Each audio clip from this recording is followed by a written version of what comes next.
Yo, what's up mga kaibigan? Nali na tayo magkwentuhan. Isa sa mga inaabangan ng mga fans sa team ngayon sa NBA ay ang new look Philadelphia 76ers dahil madami ang umalis sa kanilang team at madami din ang dumagdag.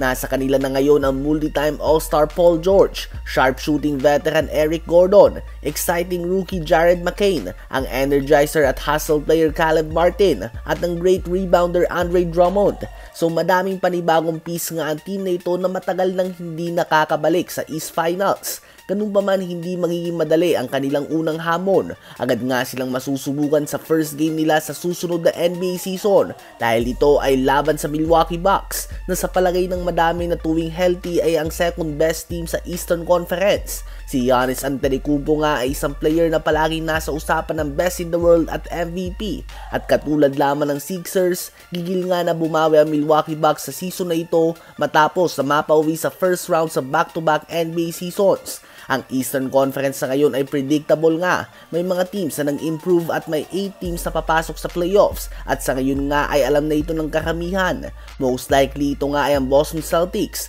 New York Knicks, Milwaukee Bucks, Cleveland Cavaliers, Orlando Magic, Indiana Pacers, Philadelphia 76ers at ang Miami Heat. Bukod na lang nga kung manggulat ng katulad ng Chicago Bulls, Atlanta Hawks o kaya naman Toronto Raptors. Subalit sa ngayon nga ay hindi inaasahan na magbabago ang top 8 ng East at mananatili ito na katulad lamang noong nakaraang NBA season. Sa mga best team sa East ay pang ilan ba ang Philadelphia 76ers para sa inyo?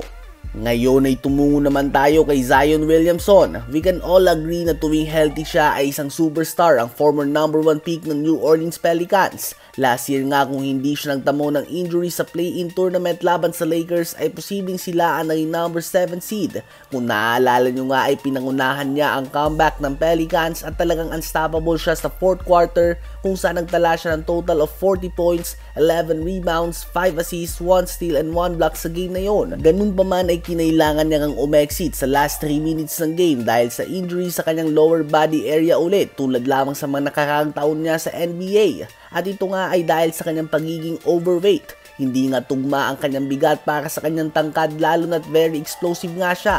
At ito nagiging sanhi ng kanyang mga injury. Ngayon nga sa recent camp ni Zion sa hometown niya sa South Carolina kung saan kailangan magbayad sana ng mga bata ng $100 to $200 upang makasali dito, subalit sinagot na nga niya ang lahat ng gastusin.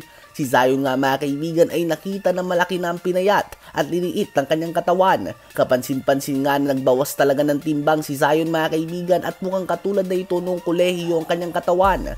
Ang tanong lang nga dito ay kung mapapanatili niya ba ang ganitong shape kapag nagsimula ng NBA season kung saan halos araw-araw ay may game sila.